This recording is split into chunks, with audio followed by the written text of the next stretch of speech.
So I was speaking with Mike Osler, I don't know, yesterday or the day before or whatever, and he was asking just about some of the percentages. And so this is DoorDash's the new offer that they provided to restaurants. Okay, so most people, so you see the Dash Pass visibility, Derek, is here. So if you want visibility in Dash Pass, which means people can pay their monthly fee in order to do delivery, so it's cheaper for the end user. Basically they remain at the high rates. Um, the business owner, 25 to 30%. And keep in mind, on both of these levels, there still is a service fee charged to the customer, even if they have a Dash Pass. Right? When you place the orders on these third parties, there are two fees generally. There's the delivery fee, and there's the service fee to help DoorDash or Grubhub or Uber Eats operate their service. And generally, that runs from between 11 to 15%. It would probably be 11% here because they're taking the 5% from the business, and 15% here because they're taking it off the businesses and attaching it back to the customer. And then their light package, which doesn't feature them at all, goes down to 15%, but the delivery fee goes up to $5.99 starting point. So all they're doing again is taking the dollars and pushing it to another place.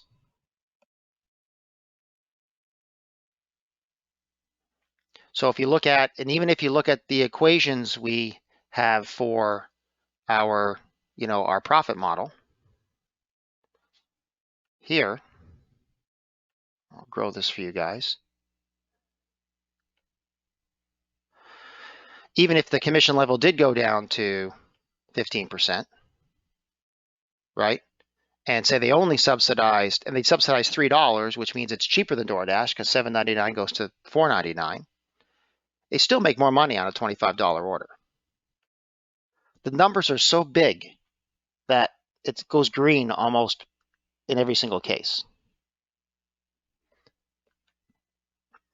And the same thing with the profitability model. The profit's not as high, right? Because now instead of, let's say, bring this down to 0, right? And say it's only 15%,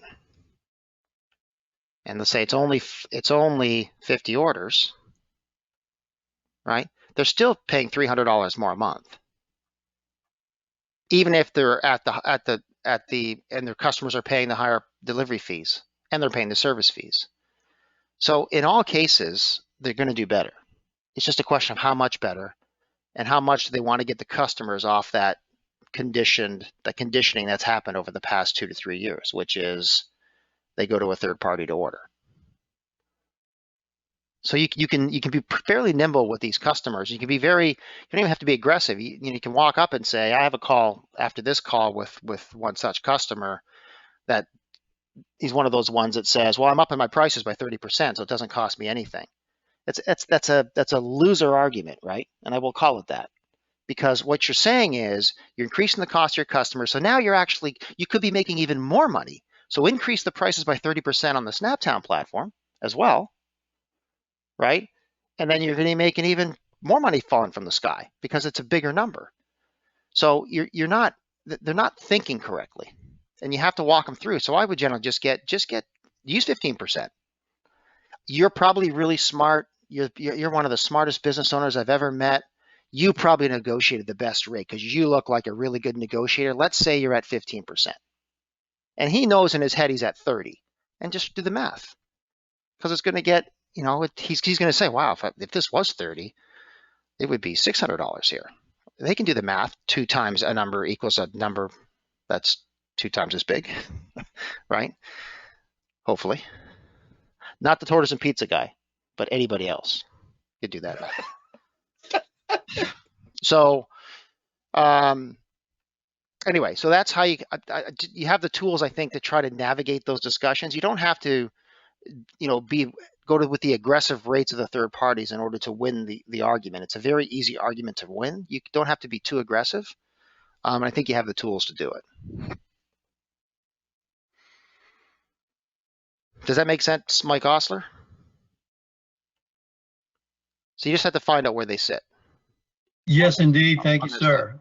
Yeah, it's all about moving the money around. But at the end of the day, if you find one that pays, and there's one here nearby that's doing this light package, and I'll actually do an order on it.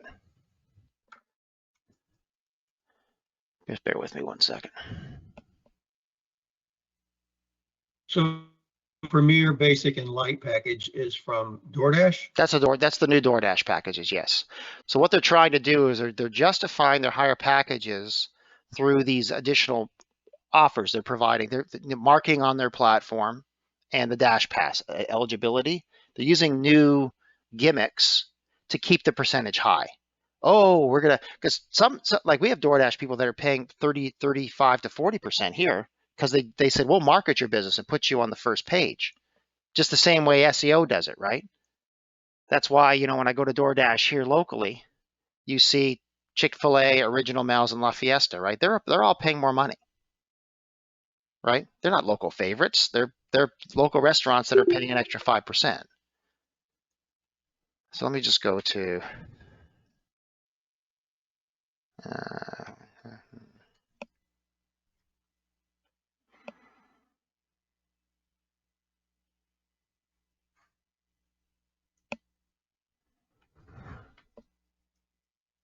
and it's really funny, you know, when you're looking at these restaurants, it's always, you know, now on DoorDash, big guys, fastest near you, Burger King, Chick-fil-A, Subway, McDonald's, right?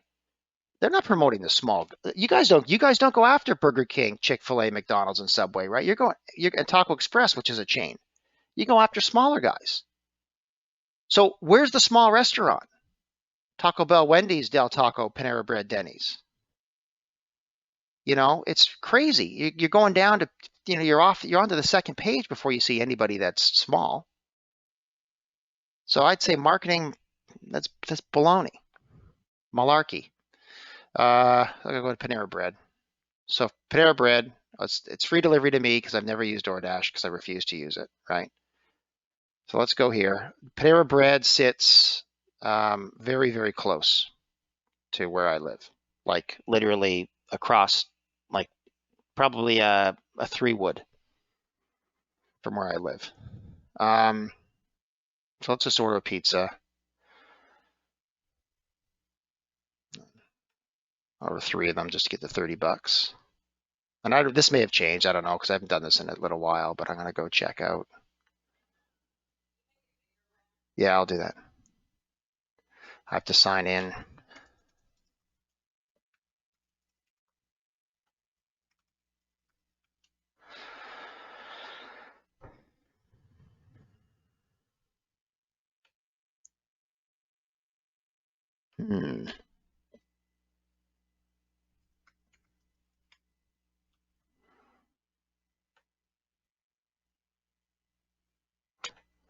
I spelled my name wrong. Maybe I should open up a Tortoise and Pizza place. There will be one opening up probably in a couple. Exactly right. Exactly right. Except it's going to be called Pizza and Tortoise.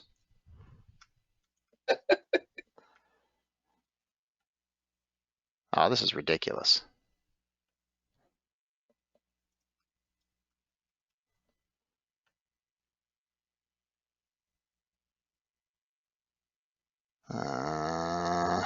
What to do, what to do, what to do. 2 hours later.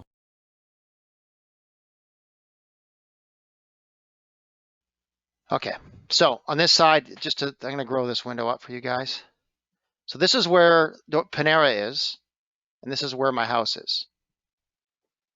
See, it's like like a mile.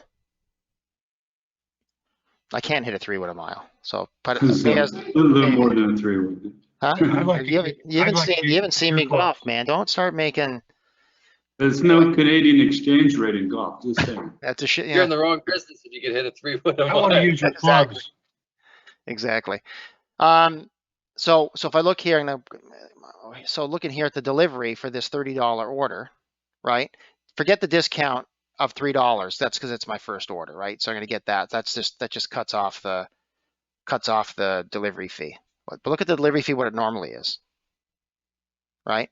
$7.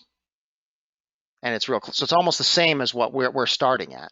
And then there's the fees and estimated tax, like $6.19. So it's basically a service fee of 15%. So when they're at the lower rates, all that money is just being pushed to the consumer, right?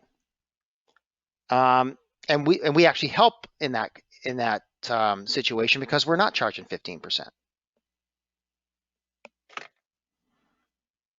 Yeah. So that's kind of how the math works. It's somebody's always paying the money, whether it's the consumer. So in the example of the guy who's increasing his prices by 30%, he's actually increasing the customer's cost by 30% plus 30% more than the 15%, which makes it almost 20%.